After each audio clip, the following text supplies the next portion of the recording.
Welcome to Samba Samba. Enjoy the video. You start by confirming prerequisites: Manycam installed, permissions granted, and a stable network. Open Manycam and allow camera and microphone access so the app can act as a virtual source. Once done, close other camera apps to avoid conflicts. Next, enable Manycam's floating window/overlay in Android settings so you can switch scenes during calls. Make sure your phone is charging for uninterrupted streaming. This reduces CPU throttling and dropped frames. Now configure inputs and scenes inside Manycam so your video call looks professional. Select front or rear camera and set resolution. Lower it if bandwidth is limited. Add sources like screen share or preloaded video clips and place them into layers.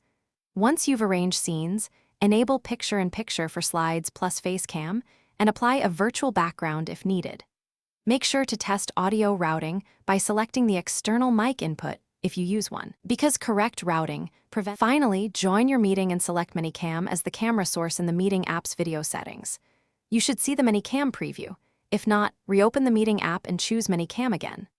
Once connected, switch scenes live and control audio from Manycam or the meeting app. Make sure to mute when not speaking to avoid background noise.